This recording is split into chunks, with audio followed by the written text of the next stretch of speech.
Oke, assalamualaikum warahmatullahi wabarakatuh. Kita bakalan mulai lagi kuliah dengan materi yang baru karena kemarin baru sebagian yang disampaikan. Nah, di pertemuan kali ini ada hal yang menarik tentang radiasi. Ternyata memang radiasi yang begitu banyak aplikasi yang udah kita ketahui, tetap ya, yang namanya radiasi itu butuh proteksi, butuh penjagaan. Mau dia nilainya besar atau kecil, kita bakalan bahas efeknya tuh bakalan kayak gimana. Nah, kita mulai aja. Beberapa aplikasi yang udah kita ketahui, aplikasi nuklir yang ada dalam bidang kesehatan maupun itu dalam bidang reaktor mungkin atau energi dan lain sebagainya. Nah, udah kita ketahui ya, aplikasinya banyak selain dari kesehatan. Apalagi nih pemanfaatannya ada dalam energi juga ya. Mungkin bisa jadi ya, nggak tahu juga sih ini dijadikan atau enggak, tapi yang pasti ini sangat bahaya, dihitung sangat bahaya. Jadi makanya harus butuh perlindungan yang sangat ketat. Nah, oleh karena itu beberapa hal yang diatur di Indonesia juga sebenarnya udah cukup bagus, udah cukup baik, karena mereka selama kegiatan yang beraktivitaskan tentang nuklir atau aplikasi tentang nuklir, baik itu bentuknya radiasi, itu harus punya izin ya. Kira-kira kalian tahu nggak izinnya kemana nih kalau di Indonesia? Ada beberapa badan pengawas tentunya yang ditugaskan untuk ini untuk mengawasi atau bahkan memberi izin. Itu adalah ini ya, Bapeten. Nih, di sini nih. Di Bapeten ini mereka mengatur banyak regulasi gitu. Dan kenapa? Terus maksudnya apa sih sebenarnya yang harus diawasi? Apa sih sebenarnya yang harus dijaga? Atau istilahnya apa sih yang harus dipahami tentang proteksi radiasi ini? Karena gini, kalian kan udah tahu nih, aplikasi di radiasi itu ada di beberapa sektor gitu kan, baik itu kesehatan, energi, mungkin bisa jadi ada di bagian pangan gitu kan, ini ya bisa ada dalam bagian pangan dan lain sebagainya. Tapi berdasarkan riset yang dilakukan sama Badan Pengawas Tenaga Nuklir itu sendiri, kurang lebih nih datanya di tahun 2015 itu tercatat ada sebanyak 2189 izin pemanfaatan tenaga nuklir. Dan izin ini berdasarkan 12.000.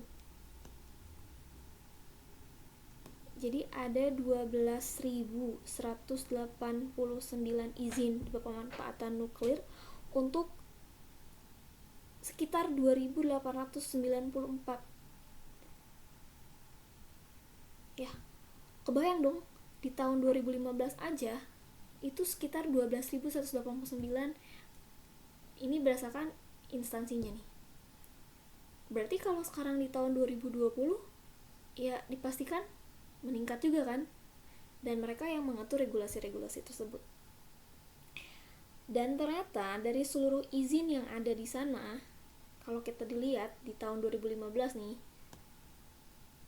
di tahun 2015 ini 50,8%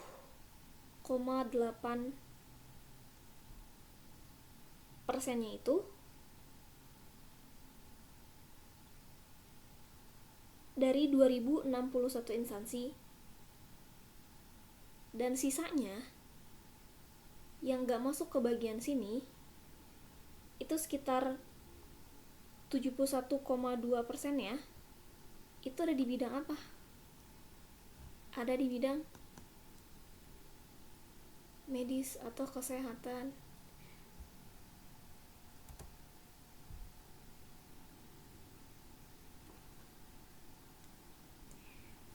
Jadi porsi bentuk dari izin kesehatan tuh tinggi banget nilainya, 71,2%, dan pemanfaatannya dalam bidang medis semuanya. Nah, dari kegiatan-kegiatan ini kita harus tahu nih apa efek dari bahaya nuklir tersebut. Seperti yang kalian ketahui, jadi ada beberapa bahaya nuklir yang harus kalian kenal. Yang pertama ada efek deterministik, nanti kita bahas. Terus kemudian ada efek stokastik, ya. Dan hal-hal ini tuh berakibat fatal untuk apa? Untuk beberapa jaringan di dalam tubuh atau penyusun jaringan dalam tubuh. Nah, maka dari itu Bapeten punya tugas. Tugasnya apa? Tugasnya yaitu untuk mengawasi secara ketat, secara internal, bagi keselamatan dan kesehatan kerja instansi atau perusahaan yang memanfaatkan radiasi tersebut. Jadi mereka tuh benar-benar bertanggung jawab atas segala bentuk kegiatan yang berhubungan sama nuklir itu sendiri. Ya, tugas mereka mulia sekali ya. Maksudnya mereka bertanggung jawab atas keselamatan dari pemanfaatan nuklir gitu. Keren aja ya. Intinya karena memang pemanfaatan ini tuh sangat dibutuhkan. Jadi nuklir itu seolah-olah menakutkan tapi efeknya tuh bagus. Pemanfaatannya banyak. Jadi yang perlu diawasi dengan ketat itu ya pengawasan bagian-bagian di sekitar sektor-sektornya gitu. Good. Oke.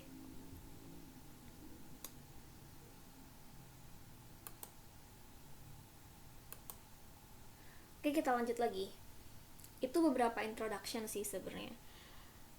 Beberapa hal yang berakibat fatal itu sebenarnya ya proteksi radiasinya gitu. Dan ternyata yang perlu diproteksi radiasi itu juga sebenarnya bukan mencakup banyak hal ya. Bisa itu pekerjanya, terus kemudian pasien terutama gitu kan kalau di rumah sakit, pengunjung juga gitu. Jadi mereka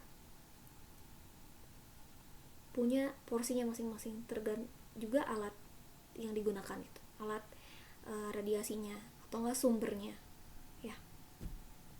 Oke, kita lanjutin dulu. Nah, saya udah bikin outline nih. Kira-kira proteksi radiasi apa sih yang sebenarnya yang bisa kita pelajari? Sebenarnya proteksi radiasi itu karena berdasarkan riset 71,2 tadi, 71,2% itu pemanfaatannya di bidang medis. 71,2%-nya itu ada di bidang medis gitu kan. Jadi seolah-olah butuh pengawasan yang cukup besar gitu, cukup ketat. Nah, dimana yang kita tahu kalau potensi radiasi di bidang medis ini keselamatannya tadi mencakup bukan cuman dari bentuk alat dan spesifikasinya ya, bukan dari sumbernya saja, tapi dari pasiennya juga, pekerja, pengunjung ya, dan banyak hal lain laginya. Nah, tapi kita bakalan khususin di bidang medis dulu karena di rumah sakit itu alat yang menggunakan radiasi itu cukup lumayan banyak. Yang pertama kita bisa lihat di bidang radiologi, di bagian pencitraan ada CT scan ya. CT scan juga macam-macam kan bentuknya, ada yang multi slice, kebanyakan memang udah multi slice, jadi istilahnya ada MSCT, multi slice computed tomography. Terus kemudian mungkin beberapa ada mamografi. Ini nih, ada juga interventional, salah nulis ya, radiografi.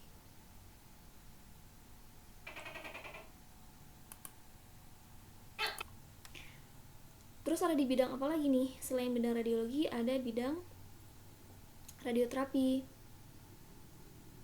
Oh, ini kalian udah paham banget nih, alatnya banyak ya. Ada linek, apalagi brachytherapy, dan lain-lain lah. Ada beberapa lagi alat yang biasanya digunakan di sana. Terus ada satu lagi bidang namanya kedokteran nuklir.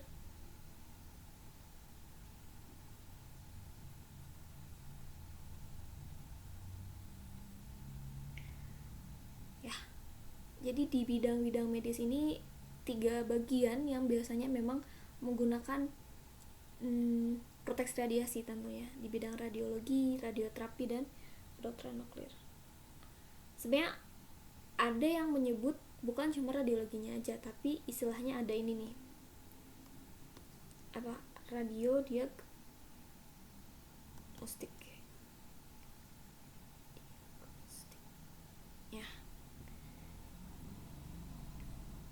gitu deh.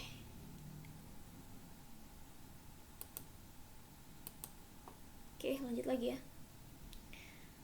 Nah, dari outline ini saya berharap bisa kebahas semua dari setiap bidang ini sampai sedetail mungkin kalau bisa.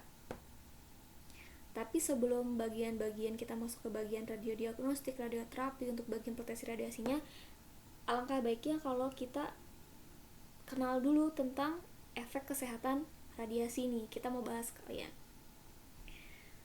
Nah, kita mau bahas efek kesehatan radiasi namanya. Efek kesehatan radiasi ini sebenarnya tadi ya kita mau ngejelasin efek apa aja sih yang biasanya yang ada dalam radiasi. Jadi udah ada beberapa kelompok nih. Tadi kan diketahui nih, ada 3 macam kelompok besar yang mana menopang semua tentang efek kesehatan radiasi. Pertama ada efek deterministik, kedua ada stokastik, ketiga ada sindrom radiasi akut namanya, atau biasanya disingkat ini SRA biasanya. Nah, dari beberapa efek kesehatan ini berdasarkan beberapa peninjauan, jadi makanya butuh proteksi radiasi. Kita bahas satu-satu ya. Nah, efek deterministik. Ada yang tahu nggak efek deterministik itu apa? Mereka udah bahas dosimetri nih. Udah tahu cara ngukurnya, udah tahu luas lapangannya, mungkin kan ya kalian udah paham lah sebagian sana. Nah, ada nih dari efek-efek kalau kalian tidak hati-hati atau kalian tidak mematuhi beberapa peraturan, ditakutkan memang efek kesehatan ini terjadi. Yang pertama, kita bahas di deterministik dulu. Deterministik ini terjadi akibat adanya kematian sel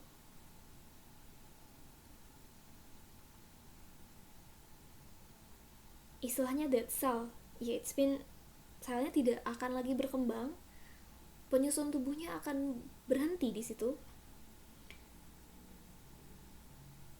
Efek ini terjadi bila Efek ini terjadi bila dosis radiasi yang diterima oleh tubuh tuh melebihi dosis ambang. Jadi kalau kita bikin kurvanya nih, misalkan di sini ada dosis ambang, sini dosis paling rendah gitu kan, dosis ambang, terus kemudian ini adalah keparahan atau efek. Jadi kalau dia dosis ambangnya melebihi kalau dia menerima dosis yang lebih besar dari batas ambang, jadi makanya dia akan mengalami efek yang parah, ya enggak? Nah itu, efek ini juga terjadi pada individu yang terpapar dalam waktu yang lama. Ya, karena kan kalau terpapar lebih lama berarti dia akan punya dosis yang lebih besar sebenarnya. Jadi beberapa organ ini punya efek deterministik. Yang pertama apa sih? Yang paling terluar dalam sistem kulit udah dikasih tahu. Sistem tubuh manusia itu ada di kulit. Ya nggak? Nih ya, efeknya bisa ada di kulit, kemudian ada di mata, atau bahkan sampai ke paru-paru. Kalau di kulit banyak ditemukan efeknya eritema atau istilahnya kemerahan. Terus kalau di mata biasanya dia bentuknya katarak nih, atau penumpukan ya.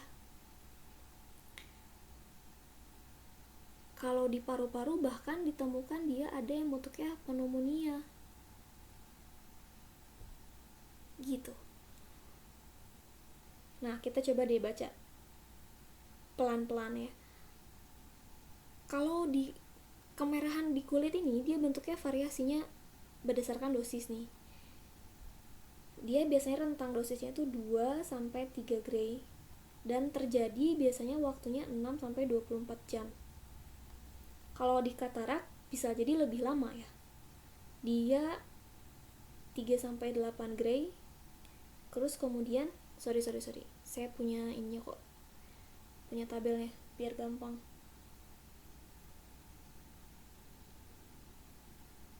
Nah, simpen mana ya? Sini aja lah. Oke. Kecilin dulu. Nah, ini loh efek yang ditakutkan terjadi ya. Jadi kalau kemerahan nih dia sekitar 2 sampai 3 dosisnya. Terus kemudian waktunya 6 sampai 24 jam. Berarti 1 hari ya, langsung efeknya langsung. Terus ada juga yang bentuknya rontok atau pengelupasan 3 sampai 6 minggu waktunya. Ada yang bentuknya juga pelepuhan, ini kalau di kulit ya. Terus kemudian ada yang bahkan sampai mati ya selnya atau nekrosis. Ini memang waktunya akan lebih lama dibandingkan di bagian kulit gitu. Jadi saking banyak, saking menumpuk dan menghasilkan efek yang parah gitu.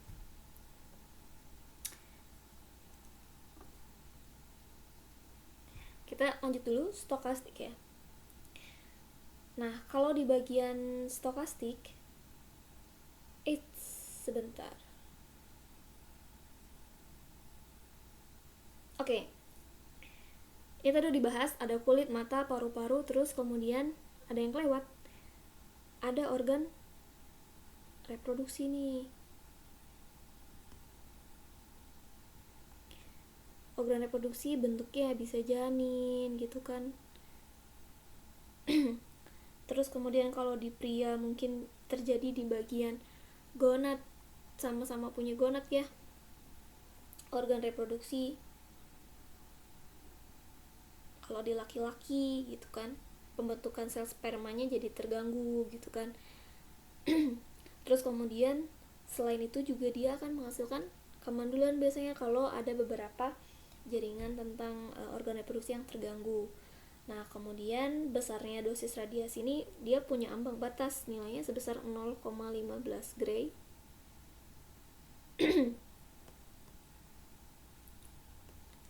0,15 gray. Nah, ini ambang batasnya. Nah, kemudian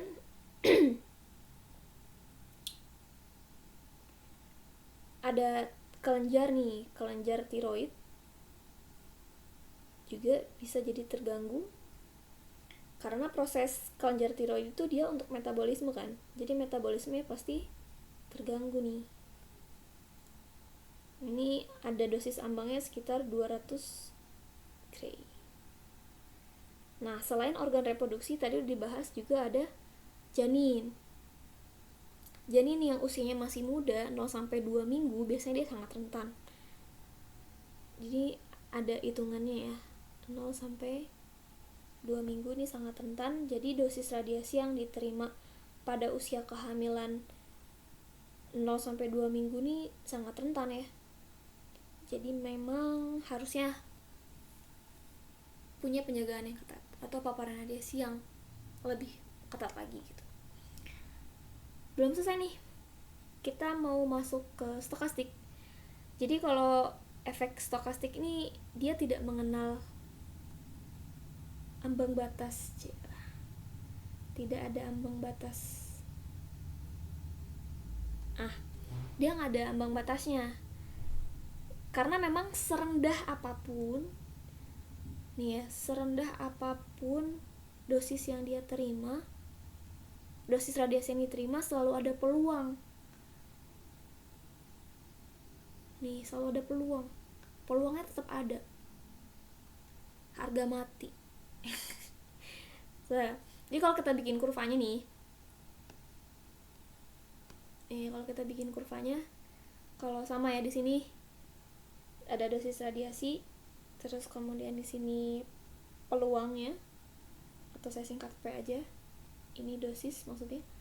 Jadi kalau kita lihat, dia pasti bakalan tinggi gitu resikonya. Dan bentuk dari stokastik ini, dia efeknya lama, bahkan bisa sampai mewarisi keturunan gitu. Jangka waktunya lama, terus kemudian istilahnya, bahkan produksinya tuh nggak cuma 1-2 hari, tapi bahkan bisa bertahun-tahun sampai ketahuan ada efeknya gitu ya. Efeknya lama efeknya lama. Bahkan kanker pun salah satunya adalah contoh dari stokastik.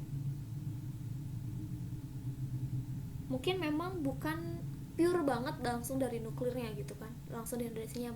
Ada istilahnya toksik gitu, hal-hal yang toksik atau hal-hal yang racun yang membuat tubuhnya itu bisa menghasilkan sel-sel kanker gitu, atau memproduksi sel kanker gitu kan istilahnya. Nah, kanker akibat radiasi ini sebenarnya bentuknya, mekanismenya lain-lain ya, bisa macam-macam. Kejadiannya sangat spontan. Nah, apalagi nih, ada sindroma radiasi akut. Ini terdiri dari 3 tahap. Yang pertama, istilahnya ada, saya kasih warna oranye ya, belum nih ya, SRA. Nih kalau SRA nih, efek terjadinya itu di seluruh, jika tubuh menerima dosis sekitar 1 gray atau lebih.